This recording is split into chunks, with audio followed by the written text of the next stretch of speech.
चलिए आज का लेक्चर हम लोग शुरू करते हैं। आज हम लोग जो टॉपिक डील करने जा रहे हैं that is a Maxwell equation. तो पीछे हम लोगों ने मैक्सवेल इक्वेशन के बारे में काफ़ी कुछ पढ़ लिया है, और जहाँ तक मैक्सवेल साहब की बात है तो उनके बारे में हम लोग इतना तो जान ही चुके हैं कि एक साहब थे, बहुत ही पढ़े लिखे थे और उन्होंने पढ़ाई लिखाई की, और पढ़ाई लिखाई करने के बाद पूरा अध्ययन करने के बाद में इस निष्कर्ष से पहुँचे कि चार इक्वेशंस हैं। अगर चार इक्वेशंस को हम लोग समझ लें तो पूरे यूनिवर्स की हम लोग कैलकुलेशन को समझ सकते हैं। उन्हीं चार इक्वेशन को मैक्सवेल साहब के नाम पे मैक्सवेल इक्वेशन के नाम से जाना गया।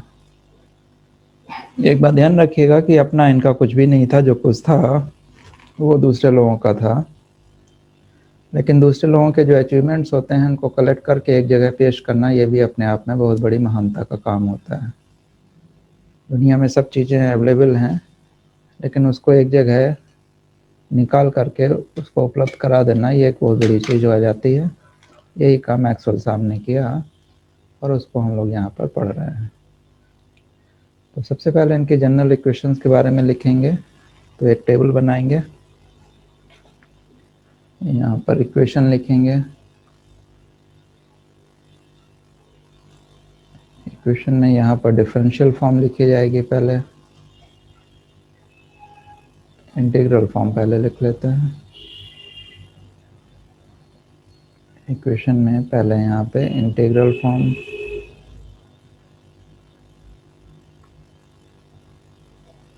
फिर यहाँ डिफरेंशियल फॉर्म। आप लोग कॉपी ले लीजिए, साथ साथ लिखते चलिए।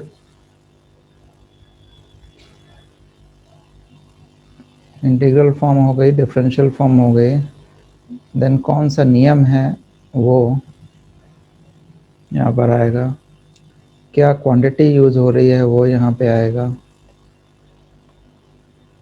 और यहाँ पर यूनिट आएगी, उसकी यूनिट क्या है।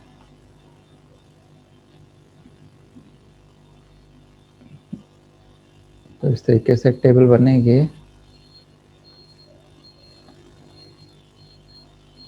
और पहला जो है वो है integration of D dot D S equal to rho V D V. ये वॉल्यूम इंटीग्रेशन, ये सरफेस इंटीग्रेशन। डिफरेंशियल फॉर्म इसकी है del dot D equal to rho V. Law कौन सा है, ये गॉस लॉ है। क्या क्वांटिटी है ये, this quantity is known as electric flux. Unit इसकी जो है वो है कूलम।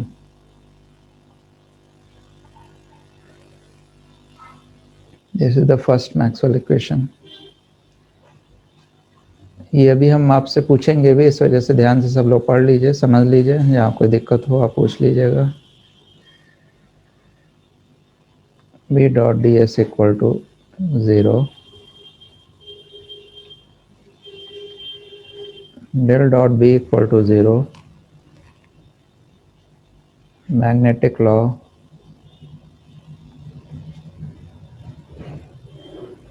और ये मैग्नेटिक फ्लक्स को बताता है।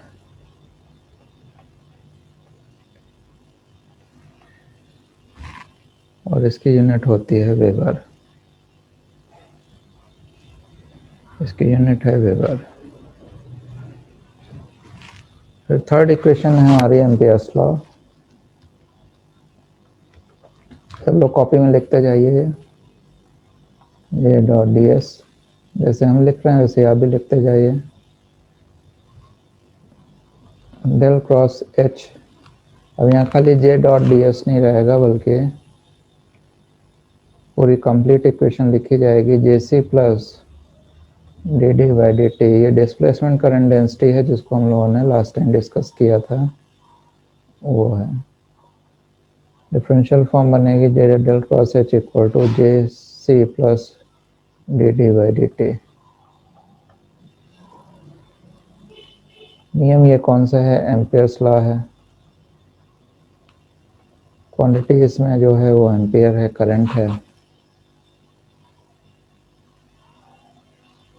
बल्कि इसको एम्पियर्स की बजाय एमएमएफ कहिए तो वो ज़्यादा सही है। एमएमएफ होता है मैग्नेटिक मोटिव फोर्स, ये एम्पियर टर्न। अगर एक ही टर्न है देन ये एम्पियर है।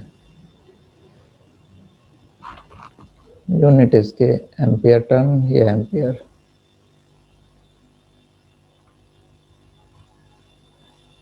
चौथी हमारी है E dot D L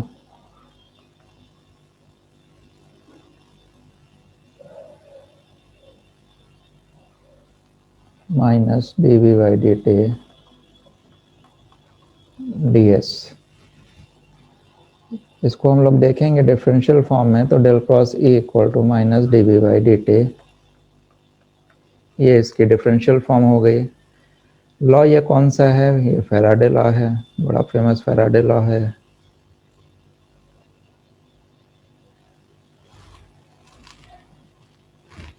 value किसकी निकलती है? ये ईएमएफ है, यूनिट इसकी वोल्ट है।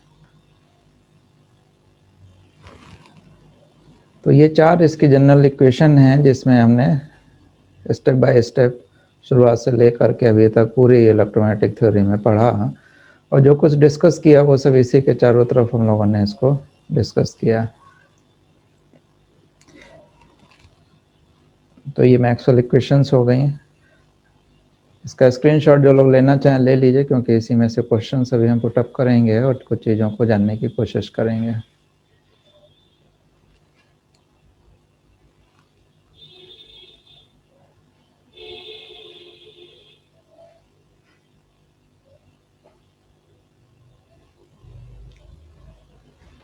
चलिए, ले लिया होगा आपने स्क्रीनशॉट।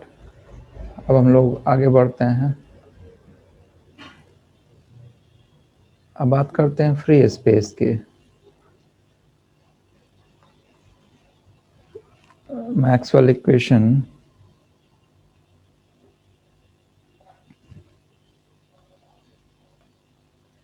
For free space. तो फ्री स्पेस जनरली जो लिखा जाता है उसको हम लोग बोलते हैं rho equal to zero. Rho equal to zero, rho का मतलब क्या हो गया? ये होती है volume charge density. Volume charge density, इसका मतलब क्या हुआ? Total charge per unit volume. तो मतलब ये है कि फ्री स्पेस में कोई भी चार्ज हमारा नहीं होता है। जो हमारा फ्री स्पेस है, ऊपर का एटमॉस्फेयर से ऊपर आप चले जाइए एक्स्ट्रा टेरेस्ट्रियल में, तो वहाँ पे ये मान के चलते हैं कि वहाँ पे कोई भी चार्ज नहीं है। तो चार्ज अगर नहीं है तो मैक्सवेल इक्वेशन हमारे क्या क्या बनेंगे उसको यहाँ पर देखते हैं। तो पहली मैक्सवेल इक्वेशन डिफरेंशियल फॉर्म में अगर लिखें तो del dot D equal to rho V होती है। रो वी ज़ीरो होने की वजह से ये ज़ीरो हो गया, इसका मतलब है del dot D equal to zero.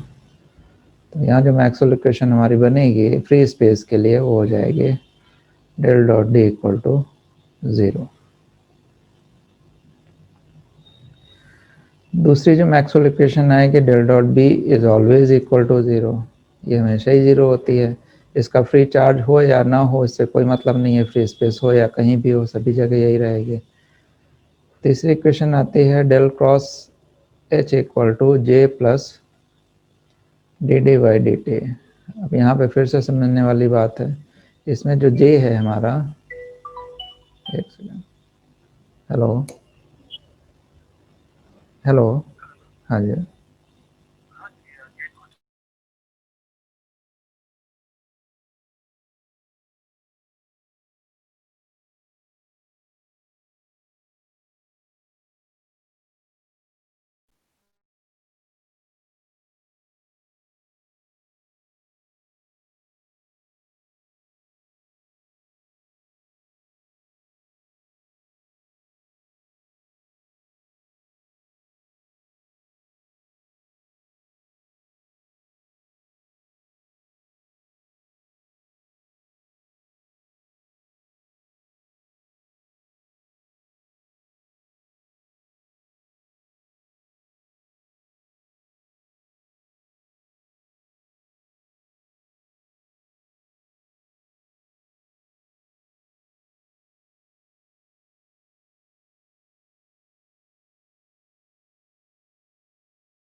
JC free space में क्या होगा, जेसी फ्री स्पेस में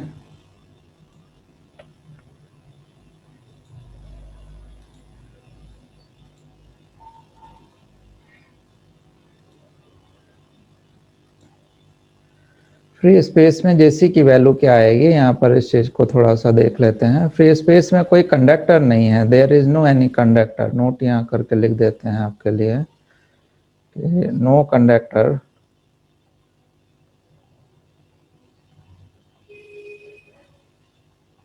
इन फ्री स्पेस। फ्री स्पेस जो ऊपर आसमान है वहाँ पे कोई कंडक्टर नहीं होता है, कोई तार नहीं होता है, इस वजह से J C is always equal to zero. अब अगर जेसी हमारा ऑलवेज इक्वल टू जीरो है तो बचेगा क्या, zero plus D D by D T. तो यहाँ पे del cross H equal to, इसके लिए ड्राई हो के आ गया D D by D T. ये हमारी थर्ड इक्वेशन हो गई। और फोर्थ इक्वेशन हमारी है फैराडे लॉ, जो कि है del cross E equal to minus D B by D T. ये ऑलवेज एग्जिस्ट करेगी, ये एज इट इज रहेगी। तो इसका मतलब है कि चार, अगर मैक्सवेल इक्वेशन की बात कर रहे हैं तो फ्री स्पेस के लिए पहली है del dot D equal to zero, दूसरी है del dot B equal to zero, तीसरी हमारी है del cross H equal to D D by D T, और चौथी है del cross E equal to minus D V by D T. इन चार इक्वेशन को आपको एक साथ लिख देना होगा, del dot D equal to zero, del dot B equal to zero, del cross H equal to D D by D T, और del cross E equal to minus D V by D T. ये जो चारों हमारे equations हैं, this equations are for free space. इनको हम लोग free space के लिए इक्वेशंस कहते हैं।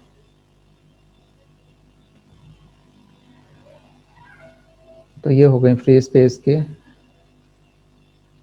समझ में आ गई होंगी आप लोगों को। जब भी पूछी जाए फ्री स्पेस की तो इन चारों को लिखना है, जनरल फॉर्म पीछे वाली थी। अब नेक्स्ट आती है मैक्सवेल इक्वेशन फॉर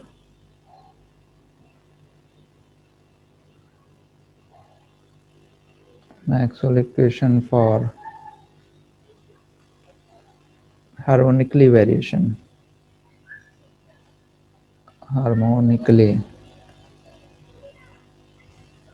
वेरिएशन।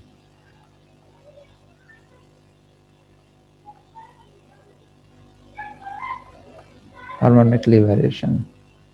तो पहली जो हमारी इक्वेशन होती है वो del dot D equal to rho जैसी थी वैसी ही रहेगी। हार्मोनिकली वेरिएशन उन्होंने आपको बताया था कि ई इक्वल टू आपको लेना है ए जीरो ई की पावर जे ओमेगा टी। इससे हम लोगों ने देखा था कि जब हम लोग डी बाई डी टी निकालते हैं तो ये आ जाएगा E zero J omega A की पावर जे ओमेगा टी। इसको जब हम रीअरेंज करेंगे तो यहाँ पे ई जीरो ए की पावर जे ओमेगा टी की जगह ई लिख सकते हैं। Similarly D H upon D T को हम लोग लिख सकते हैं जे ओमेगा एच, ये ध्यान रखना है। तो पहली equation del dot D equal to rho, इसमें कोई चेंजेस नहीं है। दूसरे में कभी चेंज नहीं होते हैं, चाहे कुछ कोई मीडियम क्यों ना हो। तीसरे वाले में आपकी आ जाएगी del cross H equal to होता है J plus D D by D T.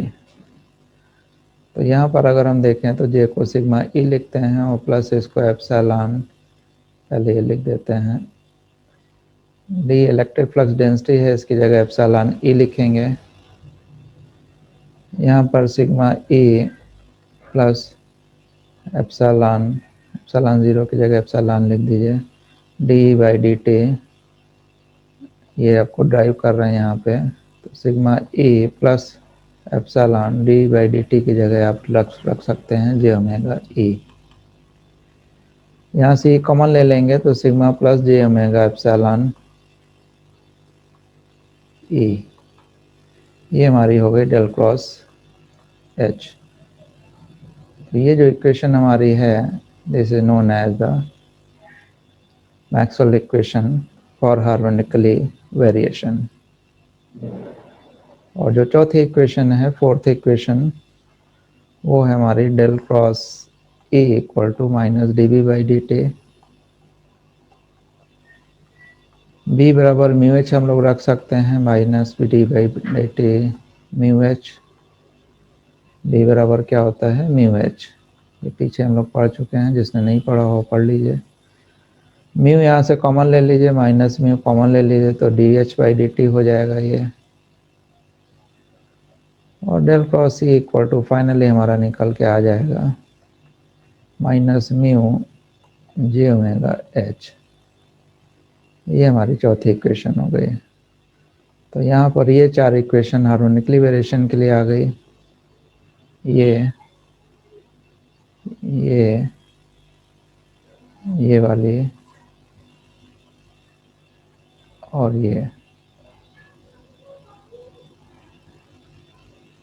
ये चारों इक्वेशन हमारी हार्मोनिकली वेरिएशन के लिए आ गई। अब इसी में कई सारे केसेस और बन जाते हैं कि मान लीजिए कह दीजिए कि harmonically variation with free space, harmonically variation भी है लेकिन फ्री स्पेस भी है। तो यहाँ पर हम लोग क्या करेंगे, कोई दिक्कत नहीं है, हार्मोनिकली वेरिएशन में ही फ्री स्पेस कर दीजिए। तो Maxwell equation for harmonically variation, harmonically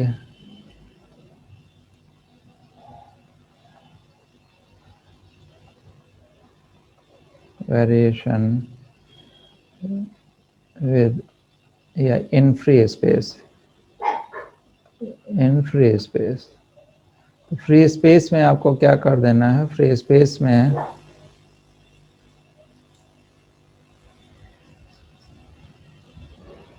space में आपको करना यह है कि रो भी ज़ीरो कर देना है, रो भी ज़ीरो आप कर दीजिए। तो उस केस में पहले हमारे निकल के आ जाएगी del dot D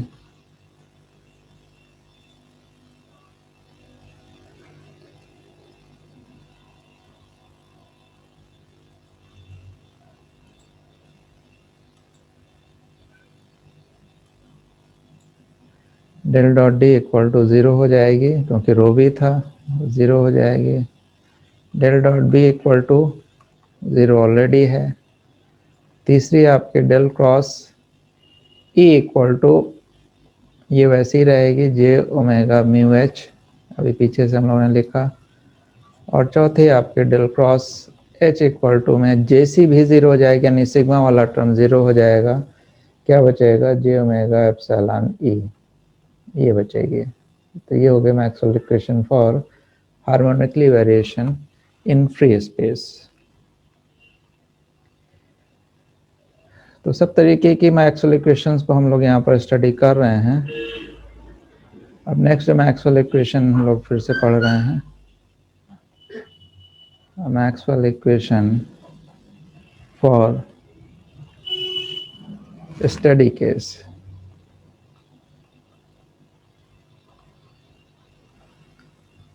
study case का मतलब क्या हुआ उसको समझ लीजिए कि स्टडी में हम लोग क्या लेते हैं, तो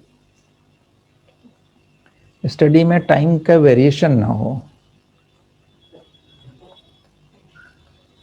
स्टडी का मतलब होता है no variation with time, time का वेरिएशन ना हो, समय के अनुसार चीज़ें चेंज ना हो। तो जितने भी डिफरेंशिएशन वाले टर्म हैं वो सब ज़ीरो हो जाएंगे। तो यहाँ पर मैक्सवेल इक्वेशन क्या बनेगी, इसमें कोई डिफरेंशिएशन वाला टर्म नहीं है, रो भी है सेम एज इट इज़ रहेगी। Del dot B equal to zero, ये ऑलवेज हमेशा यही रहती है, इसमें कोई चेंज नहीं है। Del cross H equal to, इसमें चेंज आ जाएगा, इसमें केवल जे सी आएगा, D D by D T यहाँ पर ज़ीरो हो जाएगा। एक बार लिख देते हैं, फिर यहाँ इसको ज़ीरो कर देते हैं। तो जे सी प्लस ये ज़ीरो हो जाएगा। तो del cross H equal to क्या बचेगा, del cross H equal to खाली जे बचेगा। इसी तरीके से जो चौथी वाली है हमारे del cross E equal to minus D V by D T होता है, यहाँ ये भी ज़ीरो हो जाएगा क्योंकि डिफ्रेंशिएशन है। तो del cross E equal to zero. तो ये जो चारों इक्वेशन हैं, ये इक्वेशन हमारे क्या हो जाएंगे फॉर स्टडी कंडीशन के लिए।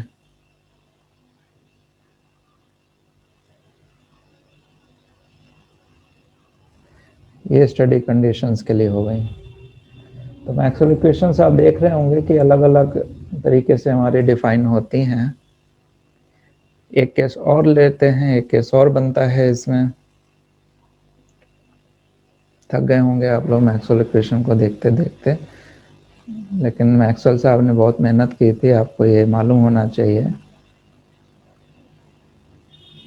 गजब का इंसान है मैक्सवेल साहब। Maxwell equation for static case. Static case का मतलब क्या होता है? स्टैटिक केस का मतलब होता है कि रुकी रुकी हुई अवस्था। इसमें स्टडी और रुका हुआ दोनों ही आ जाएगा। रुका हुआ, रुका हुआ यानी कोई चार्ज है, वो क्यू चार्ज स्टैटिक है। स्टैटिक मतलब रुका हुआ है, स्टैटिक चल नहीं रहा है, not movable, not movable, move नहीं कर रहा है, नॉट मूवेबल, रुकी हुई अवस्था। तो इस केस में फिर मैक्सवेल इक्वेशन क्या बनेंगे? तो del dot D equal to rho V है, तो रहेगा ही। गॉस लॉ रुकी हुई अवस्था में चार्ज तो रहता ही है, लेकिन करंट नहीं हो गए। Del dot B is always equal to zero. Third वाली जो है वो del cross H equal to, अब यहाँ ना तो जेसी होगा और ना ही आपका D D by D T होगा, यानी इंटायरली जीरो हो जाएगा। और चौथा आपका del cross A equal to, this will also be zero. तो स्टैटिक केस में ये चारों पोजीशंस आएंगे। तो यहाँ पे केस आपको देखना पड़ेगा कि कौन सा केस है हमारा, स्टैटिक केस है कि स्टडी केस है कि हमारा हार्मोनिकली वेरिएशन वाला केस है, कौन सा केस है, उसके हिसाब से ही आपको आंसर टेक करना है। तो स्टार्टिंग में जो हम लोगों ने लिखा उसमें हमने ये लिखा कि जनरल इक्वेशन मैक्सवेल की क्या है, और जो बाकी हमने उसके अलग अलग डिफरेंट डिफरेंट केसेस को डिफाइन कर दिया और उसके हिसाब से मैक्सवेल इक्वेशंस लिख डाली। तो ये सारी मैक्सवेल इक्वेशंस थी। तो बेसिकली मैक्सवेल इक्वेशन कोई स्पेशल चीज़ तो नहीं कहेंगे, बल्कि ये कहेंगे कि ये मैक्सवेल इक्वेशन आपके एक कॉम्बिनेशन है जो सारे तरीके के लॉ थे, इलेक्ट्रोस्टैटिक के और मैग्नेटोस्टैटिक के, उन सब का कॉम्बिनेशन है। इसमें आप देखेंगे तो यहाँ के जो पहला लॉ है वो इलेक्ट्रोस्टैटिक से रिलेटेड है, बीच के जो दोनों लॉ हैं वो मैग्नेटोस्टैटिक से रिलेटेड है, और जो फोर्थ वाला है वो टाइम वेरिंग फील्ड से हमारा रिलेटेड है।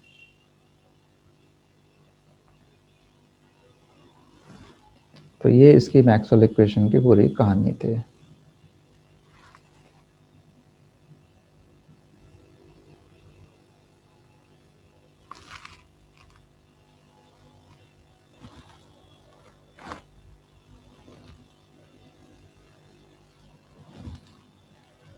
चलिए अब इसके आगे बढ़ते हैं हम लोग, कुछ और चीज़ों पे देख लेते हैं। यहाँ तक किसी को कोई डाउट हो, कोई समस्या हो, पूछिए आप। कोई कुछ पूछना चाहता है? इसमें किसी को कुछ पूछना है तो पूछ सकते हैं आप।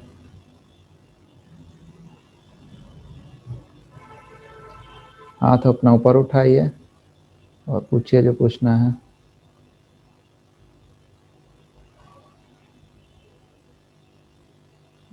नहीं है, किसी को कोई डाउट नहीं है, कोई कुछ नहीं पूछना चाहता है, तो मैक्सवेल इक्वेशन का चैप्टर यहाँ पे ख़त्म हो जाता है।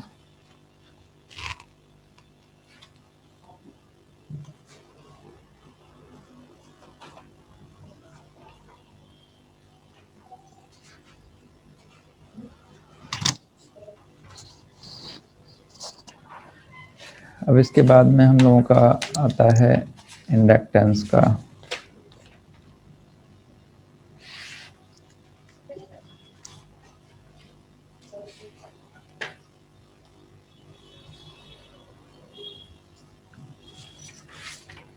चलिए हेडिंग डाल लेते हैं, इंडक्टेंस।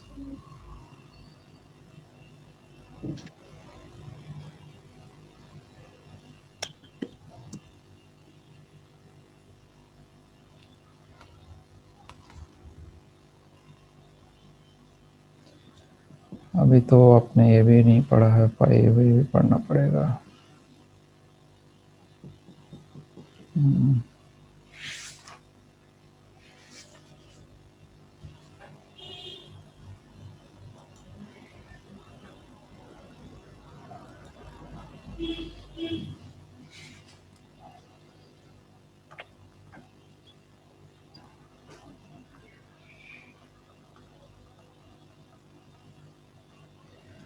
तो इंडक्टेंस की देखिए वैल्यू यहाँ पर सीधे पहले हम लोग लिख देते हैं, फार्मूले को ड्राइव नहीं करते हैं। ड्राइव करने में पीछे के कुछ और फार्मूले आपको याद करने पड़ेंगे, डेरिवेशन होगा तभी वो निकल पाएगा। यहाँ फार्मूला सीधे हम लोग लिख देते हैं, एल बराबर म्यू, किसी को फार्मूला याद है? पहले किसी को याद हो बोलिए। म्यू ए एन स्क्वायर बटे एल। एन क्या है? एन आपका नंबर ऑफ टर्न्स होते हैं।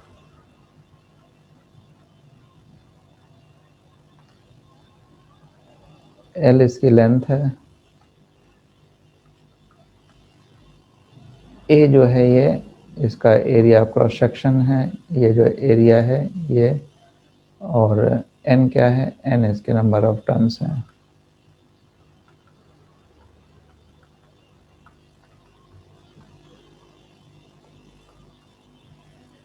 तो इस फार्मूले से अगर हम लोग देखें तो एल को प्रोपोर्शनलिटी अगर देखें तो एल किसके प्रोपोर्शन में है?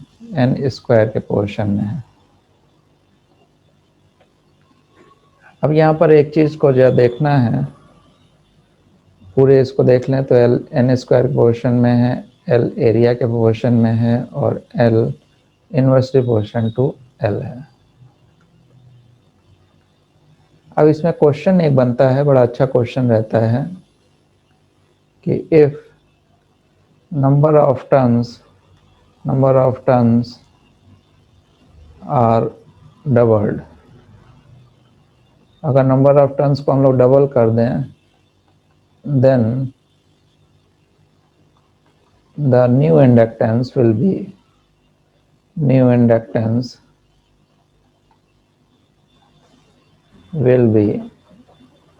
नया इंडक्टेंस क्या हो जाएगा? 4 टाइम्स 2 टाइम्स 1/4 टाइम्स 1/2 टाइम्स। बताइए कौन सा होगा इसमें ऑप्शन? सॉल्व करिए आप लोग, बताइए क्या इसका आंसर आएगा। नंबर ऑफ टर्न्स को हमने क्या किया है? डबल कर दिया है। Then the new inductance will be, what will be the new inductance? 4 times हो जाएगा। 4 times sir. 4 times 4 times 4 times 4 times, सब लोग 4 टाइम्स बोल रहे हैं। अब यहाँ पे देखिए दो केस बनेंगे। लेंथ भी तो बढ़ेगी ना? लेंथ भी बढ़ेगी ना साथ में? हाँ, इसीलिए दो केस यहाँ पे बनेंगे। दो केस में पहला केस क्या बनेगा उसको देख लेते हैं। केस 1,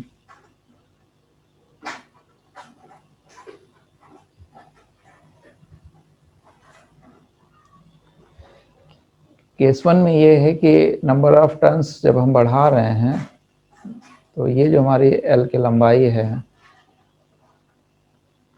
तो नंबर ऑफ टर्न्स को हम इसी के ऊपर बढ़ा रहे हैं या इसी के आगे डबल कर रहे हैं। मान लीजिए ये एन है नंबर ऑफ टर्न्स, हमसे कहा गया कि नंबर ऑफ टर्न्स हमने बढ़ा दिए, तो बढ़ाने का मतलब है कि अगर डबल कर रहे हैं तो इतनी ही लेंथ आपकी और आगे हो जाएगी, यानी ये एन और हो गया। तो नंबर ऑफ टर्न्स अगर आप डबल कर रहे हैं तो लेंथ भी हमारी क्या हो जाएगी? डबल। लेंथ भी क्या हो जाएगी? डबल हो जाएगी। तो L2 क्या हो जाएगी? L2 बराबर 2L1, और नंबर ऑफ टर्न N2 बराबर 2N1। नंबर ऑफ टर्न्स जब आप बढ़ाएंगे तो लेंथ भी हमारी डबल हो जाएगी। तो उस केस में L proportion to N square है, but L is also proportion to L भी है। तो टोटल प्रोपोर्शनलिटी देखेंगे तो N स्क्वायर बाई L निकलेगी। इस पर फॉर्मूला हमारा बनना L1 अपॉन L2 बराबर N1 बटे N2 स्क्वायर L2 बटे L1। तो पहले अगर L मान लें, दूसरा हमें L2 निकालना है, तो यहाँ पर N2 बटे N1 बटे N2 कितना आ जाएगा? 1/2 का स्क्वायर। N2 बाई N1 कितना आ जाएगा? ये N1 बाई N2 1/2 का स्क्वायर, और L2 बाई L1 कितना हो जाएगा? ये हो जाएगा 2। तो ये 1/4 इंटू 2 बराबर बचेगा 1/2।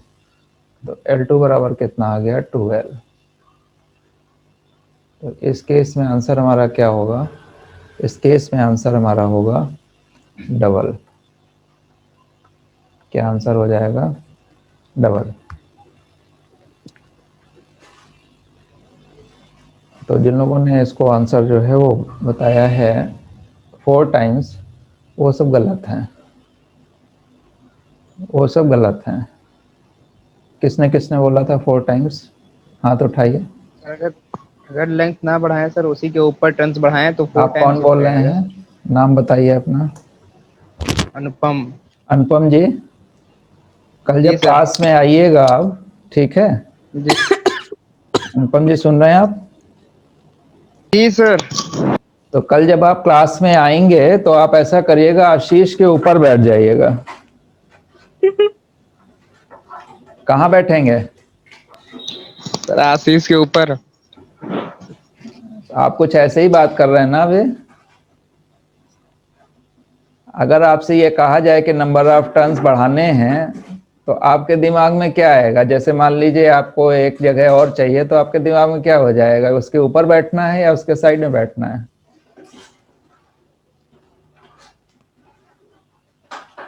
बोलिए,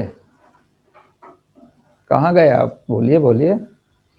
जी सर यही है, कहीं गए नहीं। तो समझ में आया, समझ में आ रहा है। आंसर क्या होगा? टाइम्स। अब इसमें अगर मगर नहीं लग पाएगा ना कहीं।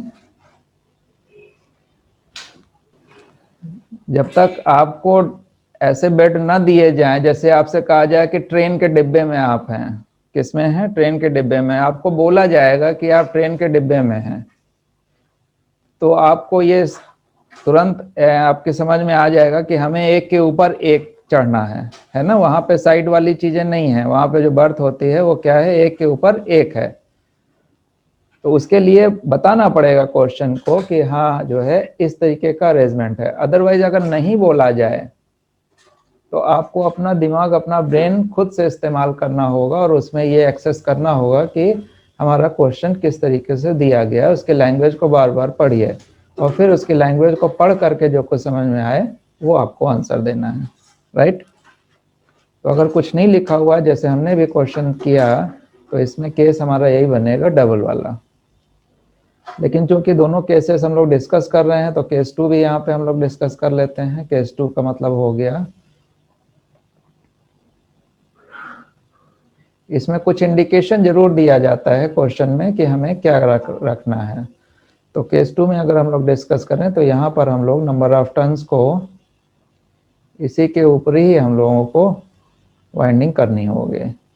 यानी अगर हम लोग इस पे जो है करेंगे तो इसी के ऊपर ही जो है नंबर ऑफ टर्न्स को डबल करेंगे। और यहाँ पर एक सेपरेटर भी लगाना पड़ेगा, अदरवाइज जो है शॉर्टिंग हो जाएगी। और नंबर ऑफ एन वाले भी नंबर ऑफ टर्न्स हैं और पहले ब्लैक वाले भी पहले वाले थे नंबर। तो एल यहाँ पर फिक्स है, लेंथ फिक्स है, if length fix, if length fix then L1 बटे L2 बराबर N1 बटे N2 का होल स्क्वायर। और यहाँ पर L2 बराबर क्या आ जाएगा, 4L। तो ये क्वेश्चन बहुत पूछा जाता है, तो बहुत तबीयत से पूछते हैं इसको, अक्सर पूछते रहते हैं कि सब बताइए। तो इसका आंसर एक्चुअली में 2 ही निकल के आता है, जो पहले वाला था। केस 2 तब तक नहीं करेंगे जब तक उसमें ये कहा ना जाए कि हाँ नंबर ऑफ टर्न्स हमने उसी लेंथ में किए हैं। जब तक ये कहा ना जाए कि हमने उसी लेंथ में बिना लेंथ को इंक्रीज किए हुए किया है, तब तक आपको वही मानना है। तो ये ध्यान रखिएगा। इसकी जो यूनिट होती है, यूनिट इसकी हेनरी से रिप्रेजेंट किया जाता है, इसको हेनरी। एल जो होता है इसको हम लोग 5/I होता है, ये फ्लक्स पर unit current is known as the inductance. तो एक्चुअली में ये होता क्या है, ये किस तरीके से हम लोग इसको डिफाइन करते हैं, थोड़ा सा यहाँ पर इंडक्टेंस के बारे में जान लेते हैं।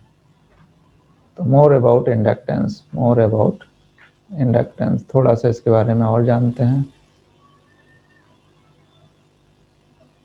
More about inductance.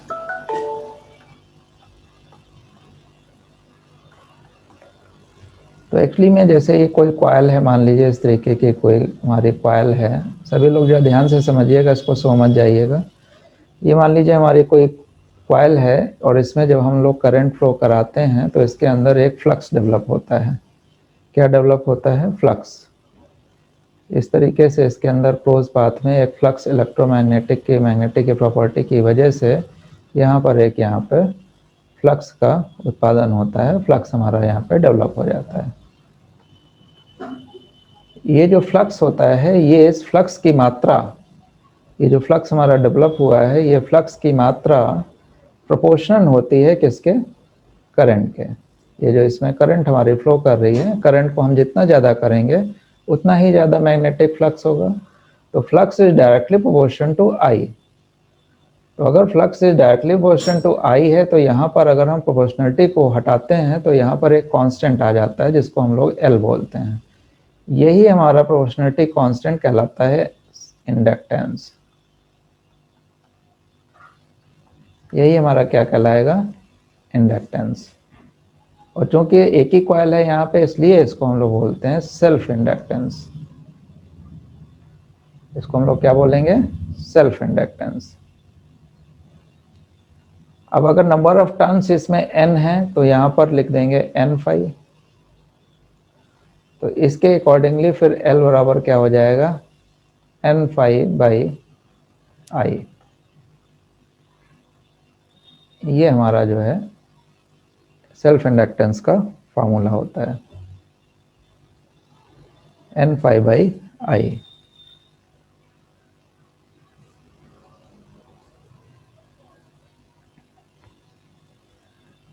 ये तो बात थी हमारे सेल्फ इंडक्टेंस के। अब जरा म्यूचुअल इंडक्टेंस की भी बात कर लेते हैं इसी के साथ में।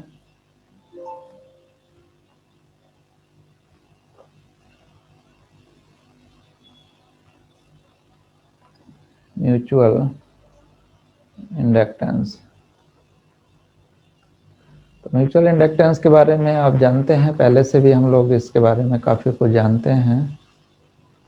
म्यूचुअल कपलिंग होती है, यानी एक कॉइल का असर दूसरी कॉइल पे, एक कॉइल का असर दूसरी कॉइल पे। तो मान लीजिए इसके टर्न्स हमारे N1 हैं, इसके टर्न्स हमारे N2 हैं, इसमें करंट हमारी I1 जा रही है, इसमें करंट हमारी I2 जा रही है। तो I1 की वजह से जो फ्लक्स जनरेट होगा वो इस तरीके से जनरेट होगा, इसके चारों तरफ फ्लक्स हमारा जनरेट हो जाएगा। तो इस फ्लक्स को अगर हम ऐसे दिखा रहे हैं, थोड़ा सा हाईलाइट कर देते हैं, ये हमारा फ्लक्स जनरेट होगा और जनरेट होगा, ये और जनरेट हो जाएगा और जनरेट हो जाएगा और जनरेट हो जाएगा और जनरेट हो जाएगा और जनरेट हो जाएगा और जनरेट हो जाएगा। इतना फ्लक्स इसमें जनरेट होने लगा कि जिसने हमारी जो है सेकंड कॉइल को भी लिंक में ले लिया। यानी ये जो पहले कॉइल में जनरेट होने वाला फ्लक्स था, इसने सेकंड कॉइल को भी कैप्चर कर लिया। इसका जो फाई है, यानी φ1, कॉइल नंबर φ1 का जो फ्लक्स है वो सेकंड कॉइल में भी लिंकअप होने लग गया। तो जब ये फ्लक्स इसमें लिंकअप होने लग जाता है, तो फ्लक्स इसमें लिंक हो गया है, तो इसमें एक करंट इंट्रोड्यूस हो जाती है। अब इसमें क्या हो जाएगी? करंट हमारे इंड्यूस्ड होना शुरू हो जाएगी। इस करंट को अगर हम हटा दें, ये वाली जो करंट है इसको देखिए हमने हटा दिया, तो ये करंट यहाँ पर, इसको ऐसे लिख सकते हैं, तो ये करंट यहाँ पर सेकंड कॉइल में इंड्यूस्ड होने लग जाएगी। तो यहाँ पर बेसिकली हम लोग क्या कहेंगे, ये यहाँ पे फैराडे लॉ के अकॉर्डिंगली इंड्यूस्ड हो गया। तो फ्लक्स किसका था? पहली कॉइल का। फ्लक्स था पहली कॉइल का और वोल्टेज इंड्यूस किस में हुआ? दूसरी कॉइल में।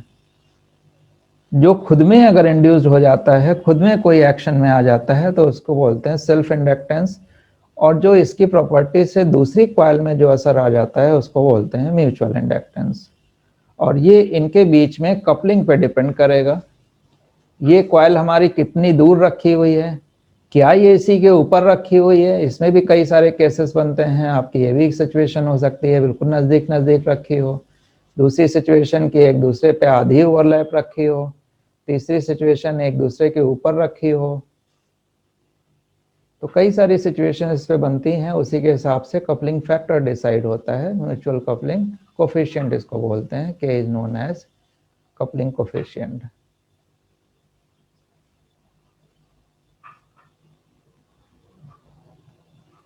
और इसका जो फार्मूला होता है उसको m बोलते हैं, और ये फार्मूला बनता है K√L1L2। ये m कहलाता है म्यूचुअल कपलिंग, और जबकि L1L2 क्या है? L1L2 is the self inductance of both the coil.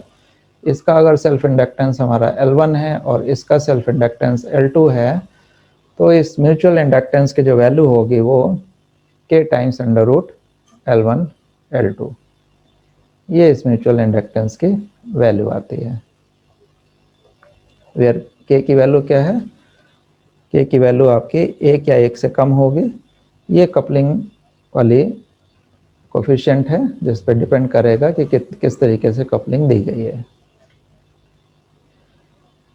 ये म्यूचुअल इंडक्टेंस का फिनोमेना लगभग हर जगह अप्लाई होता है। कहीं कहीं तो ऐसा होता है कि सेल्फ इंडक्टेंस हमारा कम होता है, म्यूचुअल इंडक्टेंस से ही सारा काम चलता है। इसका एक सीधा सा एग्जाम्पल है transformer. Transformer is totally based on the mutual coupling. उसमें एक प्राइमरी कॉइल होती है, एक सेकेंडरी कॉइल होती है। सेकेंडरी कॉइल में जो भी वोल्टेज इंड्यूस्ड होता है वो प्राइमरी कॉइल के म्यूचुअल इंडक्टेंस की वजह से डेवलप होता है। फ्लक्स प्राइमरी कॉइल का होता है, डेवलप सेकेंडरी कॉइल में। सेकेंडरी कॉइल में करंट लगाएंगे तो प्राइमरी में डेवलप होगा। तो this is the example of mutual coupling. Coil की अगर बात करें हम लोग सीधी सीधी कॉइल की बात, तो यहाँ पर एक फार्मूले में और चेंज आएगा। इसके एडिशन की बात कर लेते हैं, कैसे हम लोग जोड़ते हैं। Addition of self inductance. तो ये बिल्कुल रेजिस्टेंस के तरीके से ही काम करते हैं। अगर दो इंडक्टेंस हमारे सीरीज में हैं, एक का L1 है दूसरे का L2 है, तो इसको हम लोग दिखाएंगे L1 प्लस L2। अगर ये पैरेलल में लगे हुए हैं तो इसका हम लोग क्या लिखेंगे? L1 L2 upon L1 plus L2। ये इसका इक्विवेलेंट हो जाएगा।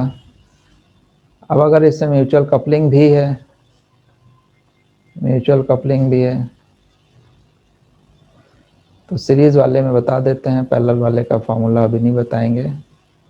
सीरीज में अगर हमारी म्यूचुअल कपलिंग है तो इसमें डॉट से रिप्रेजेंट किया जाता है। ये जो डॉट लगे हुए हैं, तो जिधर से करंट आ रही है उसी के डायरेक्शन में ही अगर डॉट है तो ये सेम फेज में कहलाता है। इसको बोलते हैं एम म्यूचुअल कपलिंग। तो इसका एल इक्विवेलेंट हो जाता है L1 plus L2 plus 2M। और अगर यही चीज अपोजिट में हो, यानी एक डॉट हमारा इधर हो एक डॉट इधर हो, तो ये म्यूचुअल कपलिंग कहलाएगी, but out of the phase. तो इस केस में एल इक्विवेलेंट हो जाएगा L1 plus L2 minus 2M। तो m की वैल्यू आपको पता ही है, m की वैल्यू K√L1L2। तो ये हो गई बात हमारे सेल्फ इंडक्टेंस के। यूनिट इसकी हेनरी होती है, म्यूचुअल इंडक्टेंस की भी यूनिट जो है वो हेनरी ही होती है, हेनरी।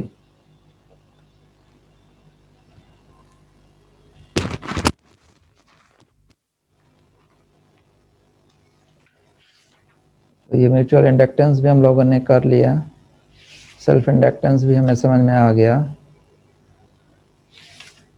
तो ये मैक्सवेल इक्वेशन भी हो गई इसमें।